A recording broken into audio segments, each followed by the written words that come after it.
स्वागत है दोस्तों आप सभी का फिर से एक नए वीडियो में। दोस्तों आज का जो वीडियो है झारखंड अधिविद्य परिषद क्लास 11th एग्जामिनेशन 2026 26 फरवरी के दिन जिन विद्यार्थियों का दोस्तों पेपर 2 में ज्योग्राफी का पेपर रहने वाला है, आज का ये वीडियो दोस्तों उन सभी विद्यार्थी को बिना स्किप के अंत तक देख के जाना होगा। ऐसा इसलिए दोस्तों करें क्योंकि आ चुके झारखंड बोर्ड क्लास 11th का 26 फरवरी ज्योग्राफी का वायरल प्रश्न पत्र को लेकर के, जिसमें आप सभी का 40 एमसीक्यू क्वेश्चंस आज के इस वीडियो के माध्यम से आपको बताया जाएगा। यही क्वेश्चंस हूबहू आप सभी के 26 फरवरी के दिन ज्योग्राफी के पेपर में देखने को मिलेगा। तो फटाफट दोस्तों सारा प्रश्नों को देख लीजिएगा, एक एक प्रश्न आप लोग होल करके पी जाइए। चलिए फाइनली हम लोग वीडियो को शुरू करते हैं और एक एक क्वेश्चन को हम लोग सोल्व करते हैं। दोस्तों 26 फरवरी के दिन जब आप लोग एग्जाम देने जाइएगा तो सबसे पहला प्रश्न यही देखने को मिलेगा। यहां पर सबसे पहले इंग्लिश में, यहां पर सबसे पहले हिंदी में। तो हम लोग हिंदी में सारा प्रश्न को सोल्व करेंगे। दोस्तों सबसे पहला प्रश्न आ चुका है कि जियोग्राफिक शब्द किन दो शब्दों से मिलकर के बना हुआ है। तो जियोग्राफिक शब्द जो है दोस्तों आपका जियो और प्लस ग्राफो से मिलकर के बना हुआ है। तो यहाँ का ऑप्शन नंबर जो ए है ये आपका option number A correct answer हो जाएगा। फटाफट दोस्तों चैनल को आप लोग सब्सक्राइब कर लीजिएगा। इसके बाद आपका हिस्ट्री का वीडियो अपलोड कर देंगे। 2 नंबर का क्वेश्चन आपके स्क्रीन पर आ चुका है। कहता है कि भूगोल का पिता किसे कहा जाता है। दोस्तों भूगोल का पिता किसे कहा जाता है, तो आप सभी का इरेटो अस्थनीज यानी कि option number A is the correct answer. आ चुका है नेक्स्ट क्वेश्चन आप सभी का 3 नंबर कि निम्नलिखित में से कौन सी नदी ब्रांस घाटी से निकलती है। दोस्तों यहाँ पर भ्रांस घाटी से कौन निकलता है, तो सोन नहीं, यमुना नहीं, लूनी नहीं, नर्मदा जो नदी है ये आपका भ्रांस घाटी से निकलती है, यानी ऑप्शन नंबर 20 का करेक्ट आंसर हो जाएगा। चैनल पर दोस्तों यदि पहली बार आए आप लोग चैनल को सब्सक्राइब कर लीजिएगा और फटाफट सारा प्रश्न को आप लोग देख लीजिए। 4 नंबर कौन सा नदी दोस्तों ज्वारमुख एवं ठीक है ज्वारमुख जो बनाती है। ज्वारमुख कौन बनाती है, गंगा नहीं, दामोदर भी नहीं। जो आपका भ्रांस घाटी से निकलती है वही आपका ज्वारमुख नदी बनाती है, यानी ऑप्शन नंबर ए हो जाएगा नर्मदा नदी। आगे का प्रश्न आप लोग देख सकते हैं 5 नंबर निम्नलिखित में से संकटापन प्रजातियां कौन सी है। दोस्तों संकटापन प्रजातियां यहाँ पर क्या हो जाएगा, जो दूसरे को असुरक्षा दे गलत, बाघ व शेर गलत, जिनकी जनसंख्या अधिक हो गलत। संकटापन का मतलब जिनकी प्रजातियां जो है लुप्त होते जा रही है, जिनको खतरा है। तो ऑप्शन नंबर डी इसका करेक्ट आंसर हो जाएगा। नेक्स्ट प्रश्न आपका आ चुका है 6 नंबर का निम्नलिखित में से यमनोत्तर में से भारत का कौन सा मानक यमनोत्तर है। दोस्तों भारत का मानक यमनोत्तर निगार, ठीक है, यमनोत्तर जो आपका है सारे 82 डिग्री, ठीक है, सारे 82 डिग्री क्या हो जाएगा, ईस्ट हो जाएगा, यानी कि पूरब हो जाएगा। ऑप्शन नंबर 20 का करेक्ट आंसर आ चुका है। नेक्स्ट प्रश्न आप सभी का 7 नंबर विश्व का सबसे गहरा महासागर कौन सा है। दोस्तों विश्व का सबसे गहरा महासागर आर्टिक नहीं, अटलांटिक नहीं, हिंद नहीं, प्रशांत महासागर क्या है, विश्व का सबसे गहरा महासागर है। ऑप्शन नंबर डी इसका बिल्कुल सही आंसर हो जाएगा। 8 नंबर का प्रश्न है कि समुद्री जल का औसत तापमान कितनी होती है। यानी कि जो समुंदर होता है, समुंदर में जो जलें पाई जाती है, पानी जब पाई जाती है, उसका औसत तापमान पूछा है। यानी कि औसत का मतलब उसकी तापमान घट भी सकती है, बढ़ भी सकती है। ये सभी को निकाल करके जो औसत निकलता है उसका है 27 डिग्री सेल्सियस। कितना, 27 डिग्री। ऑप्शन नंबर बी हो जाएगा 27 डिग्री सेल्सियस क्या है, समुद्री जल का औसत तापमान है। अब नेक्स्ट आपका 9 नंबर परावैंगनिक किरणें को निम्नलिखित में से कौन सी अवशोषण करती है। जो परावैंगनिक किरणें निकलती है क्लोरोफ्लोरोकार्बन, जो कि ओजोन परत क्या करती है, आप सभी का अवशोषण करती है। ऑप्शन नंबर से इसका करेक्ट आंसर हो जाएगा। आ चुका है 10 नंबर वायुमंडल में ऑक्सीजन की मात्रा कितनी है। तो दोस्तों वायुमंडल में सबसे ज्यादा नाइट्रोजन है, उसके बाद ऑक्सीजन है। ऑक्सीजन के हम लोग जो है लगभग में 21% मानते हैं, लेकिन एक्चुअल इसका जो है परसेंटेज है 20.95% है, यानी ऑप्शन नंबर से इसका करेक्ट आंसर हो जाएगा। 11 नंबर प्रश्न आप लोग देख सकते हैं जो धातु में लोहा होता है उसे क्या कहते हैं। ऐसा मेटल आपको बताना है जिसमें आपका धातु में क्या हो, लोहा हो। इसको हम लोग कहेंगे लो धातु फेरक मेटल्स कहेंगे, और ऑप्शन नंबर ए इसका करेक्ट आंसर हो जाएगा। फटाफट दोस्तों चैनल को आप लोग सब्सक्राइब कर लीजिएगा, आपका हिस्ट्री का वीडियो आपको मिल जाएगा। आ चुका है नेक्स्ट प्रश्न आप सभी का, निम्नलिखित में से कौन सी संख्या पृथ्वी की आयु को दर्शाती है? पृथ्वी की आयु को यहाँ पर कौन सी जनसंख्या, कौन सी जो है संख्या को दर्शाएगी, कौन सा वर्ष दर्शाएगी?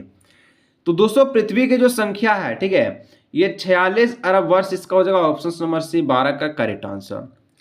अब आप लोग देखिए 13 नंबर, पृथ्वी के सतह पर फोकस के ठीक ऊपर कौन सा बिंदु को कहा जाता है?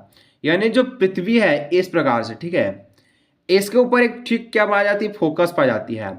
तो इसके जो ऊपर का जो बिंदु है, इस बिंदु को क्या कहा जाता है? तो इस बिंदु का जो नाम है, ये आप सभी का अधिकेंद्र नाम है, यानी ऑप्शन नंबर ए हो जाएगा करेक्ट आंसर। आगे का प्रश्न आपका है 14 नंबर, भूपट्टी के नीचे परत की कहलाती है, भूपट्टी के जो ठीक नीचे वाली परत है इसको आप लोग क्या कहेंगे? इसको दोस्तों कहा जाता है मेंटल कहा जाता है, ऑप्शन नंबर सी इसका करेक्ट आंसर हो जाएगा मेंटल। फटाफट दोस्तों चैनल पर पहली बार आए हैं, चैनल को आप लोग फटाफट सब्सक्राइब कर लीजिएगा। आ चुका है 15 नंबर कि मैग्मा और लावा से बनी चट्टानें क्या कहलाती है? तो दोस्तों मैग्मा हो गया, लावा हो गया, इससे जो भी चट्टानें बनती है, जो भी चट्टान का इस प्रकार से जो निर्माण होता है, ठीक है, इसको हम लोग कहते हैं आग्नेय चट्टान, यानी ऑप्शन नंबर ए उसका करेक्ट आंसर हो जाएगा। 16 नंबर का था, निम्नलिखित में से कौन सा कठोर खनिज है, यानी कि सबसे कठोर यहाँ पर कौन हो जाएगा? टोपाज गलत है, क्वार्ट्ज गलत है, ठीक है, फेल्डस्पर गलत है, आपका हीरा, हीरा जो कि आपका एक धातु के नाम धातु में आता है, जो कि आपका सबसे कठोर है, ऑप्शन नंबर बी हो जाएगा। 17 नंबर है कि स्थल रोप विकास की किस अवस्था में अधोमुख कटाव प्रमुख होता है? जो स्थल रूप है, जो जमींदारी रूप है, ठीक है, अधोमुख कटाव कहां पर होगा सबसे ज्यादा? तो आपका तरुणावस्था में, यानी ऑप्शन नंबर ए इसका करेक्ट आंसर हो जाएगा। आगे का प्रश्न आ चुका 18 नंबर, मरुस्थलीय क्षेत्रों में सबसे महत्वपूर्ण भू आकृति क्या है? तो जो मरुस्थल क्षेत्र है इसमें सबसे ज्यादा महत्वपूर्ण, ठीक है, भू आकृति को क्या कहा जाते हैं? इसको हम लोग कहते हैं बालू स्तूप, यानी ऑप्शन नंबर 20 का करेक्ट आंसर हो जाएगा। आगे देखिए नेक्स्ट क्वेश्चन आपका 19 नंबर, निम्नलिखित में से कौन सा नदी द्वारा बनाई जाती है? नदी के द्वारा जो आपका नदी बहती है दोस्तों, ये क्या बनाती है? भी प्रकार की क्या बनाती है? एक आकृति बनाती है। जैसे भारत क्या एक आपका प्रायद्वीपीय देश है, जो कि आप सभी का 3 ओर समुद्र से घिरा हुआ है, तो भी आकार की घाटी कौन बनाता है? नदी बनाता है, ऑप्शन नंबर ए हो जाएगा। अब 20 नंबर का आता है कि वह वायुमंडल परत जो मानव जीवन के लिए महत्वपूर्ण है, जहां पर मानव जीवन अपना सांस को लेता है, जहां पर मानव जीवन अपना संसार को बसा चुका है, इसको कहते हैं हम लोग क्षोभ मंडल, यानी ऑप्शन नंबर सी इसका करेक्ट आंसर हो जाएगा। 21 नंबर का आता है, निम्नलिखित में से कौन सी गैस वायुमंडल में सबसे अधिक मात्रा में मौजूद है? दोस्तों वायुमंडल में सबसे ज्यादा अधिक मात्रा में नाइट्रोजन है, ऑप्शन नंबर 20 का करेक्ट आंसर हो जाएगा।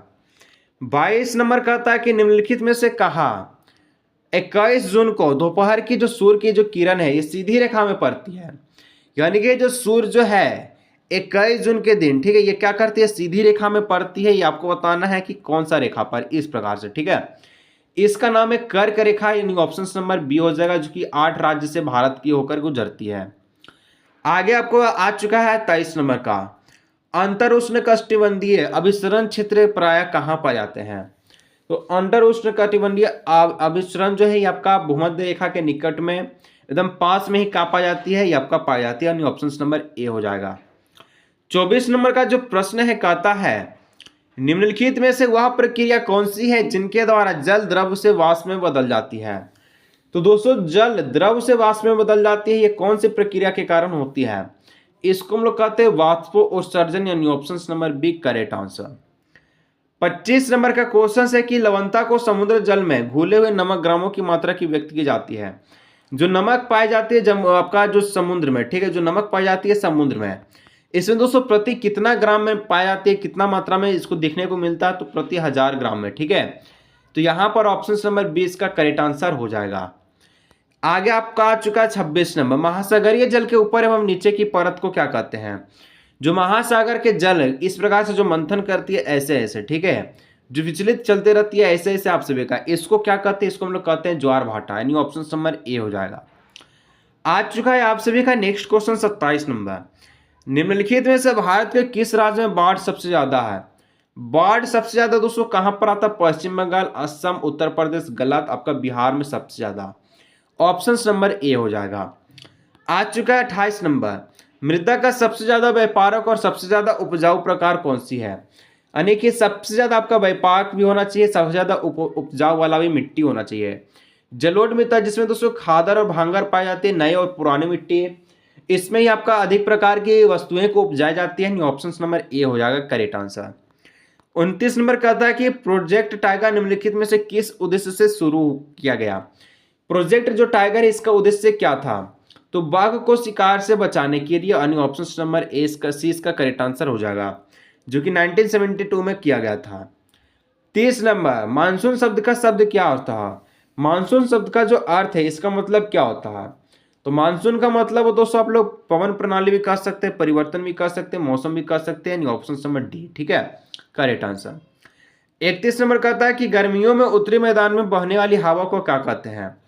झारखंड में जिससे कि हवा बहता है गर्मी के दिन में, तो हम लोग क्या कहते हैं? लू कहते हैं। क्या कहते हैं? लू। तो ऑप्शन नंबर ए हो जाएगा लू। ठीक है चलिए, अब देखिए नेक्स्ट है आपका 32 नंबर। गर्म मौसम के दौरान पश्चिम बंगाल में वर्षा का क्या कारण है? यानी कि गर्मी के दिन में पश्चिम बंगाल में जो वर्षा होती है इसका मुख्य कारण क्या है? इसका जो मुख्य कारण है आप सभी का साउथर्न वेस्टर्न, ठीक है, साउथर्न वेस्टर्न मानसून के कारण। ऑप्शन नंबर बी हो जाएगा दक्षिणी पश्चिमी मानसून के कारण। क्लास 11 के सभी विद्यार्थी आर्ट्स को देना चाहते हैं। यदि दोस्तों आप लोग क्लास 11th में ऑल सब्जेक्ट में 40 में 40 लाना चाहते हैं, तो सबसे पहले बता दें आप लोग यहाँ पर एक गेस्ट पेपर देख सकते हैं जिसका नाम जय मां सरस्वती को वंदना करते हुए तहलका गेस्ट पेपर बनाया गया है, जिसका प्राइस 279 है, जिसमें आपको 40 में 40 क्वेश्चन आपको इस गेस्ट पेपर से एग्जाम में देखने को मिलेगा। जिसको भी चाहे दोस्तों आप लोग इस नंबर पर व्हाट्सअप करके 79 जो QR कोड दिया जाएगा उस पर आप लोग पेमेंट कर लीजिएगा। गेस्ट पेपर आपको व्हाट्सएप पर ऑनलाइन PDF के रूप में मिल जाएगा, जो कि दोस्तों समय कम है, इसका प्राइस अभी डबल हो जाएगा। फटाफट अगर किसी को भी चाहे तो आप लोग बाय कर सकते हैं। ऑल क्वेश्चन आपका ऑल सब्जेक्ट का इसी गेस्ट पेपर से एग्जाम में रहेगा। भोर का तारा किसको कहा जाता है? तो दोस्तों भोर का जो तारा है आपका किसको कहा जाता है? शुक्र को कहा जाता है। ऑप्शन नंबर ए। अब देखिए 34 नंबर, डोडा बेटा चोटी निम्नलिखित में से कौन सी पर्वत श्रृंखला में उपस्थित है? ये आपका नीलगिरी। ऑप्शन नंबर ए। 35 नंबर कहता है रेगर मृदा का दूसरा नाम क्या है? तो रेगर मृदा का जो दूसरा नाम होता है इसको हम लोग क्या कहते हैं ये आपको बताना है। तो रेगर मृदा का दूसरा नाम आप सभी का हो जाएगा ठीक है काली मृदा। ऑप्शन नंबर सी इसका करेक्ट आंसर। अब देखिए नेक्स्ट आपका 36 नंबर, भारत के बीच उत्तर से दक्षिण की ओर जो दूरी कितनी है? यानी कि जो भारत है यहाँ उत्तर से दक्षिण पूछा, ठीक है, उत्तर से लेकर के दक्षिण की ओर इसकी जो है उत्तर से दक्षिण इस प्रकार से, ठीक है, यहाँ पर हो गया नॉर्थ, यहाँ पर हो गया साउथ। इसका जो दूरी है दोस्तों आपका 3214 किलोमीटर है। वहीं पर आपसे पूछा जाए, क्या पूछा जाए कि आप सभी का वेस्ट से ईस्ट तक, ठीक है, इसका जो दूरी है आपका 2933 किलोमीटर है। तो ऑप्शन नंबर ए इसका हो जाएगा 3214 किलोमीटर। अब 37 नंबर कहता है कि भारत के सबसे दक्षिणी बिंदु को क्या कहते हैं? जो भारत है दोस्तों यहाँ पर जो दक्षिणी बिंदु पाई जाती है इसको हम लोग क्या कहते हैं? इसको हम लोग कहते हैं इंदिरा पॉइंट। यानी ऑप्शन नंबर ए।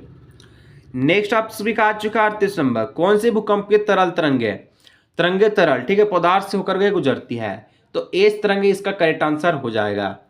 आखिरी प्रश्न 2 और बच चुका है कि काली वैसाखी संबंधित है, तो कौन सा राज्य से काली वैसाखी संबंधित है? काली वैसाखी दोस्तों आपका पश्चिम बंगाल से है। यानी ऑप्शन नंबर डी हो जाएगा। आखिरी प्रश्न दोस्तों आ चुका है 40 नंबर, भारत में कर्क रेखा कितने राज्य से होकर गुजरती है? तो 8 राज्य से। दोस्तों किसी को भी गेस्ट पेपर चाहे फटाफट से आप लोग परचेज कर सकते हैं। ऑल क्वेश्चंस आपको इसी गेस्ट पेपर से देखने को मिलेगा। ऑल सब्जेक्ट आपको मिल जाएगा 79 रुपये में। हिंदी इंग्लिश दोनों मीडियम आप लोग कोई भी सब्जेक्ट से बाय कर सकते हैं। मिलते हैं नेक्स्ट वीडियो में।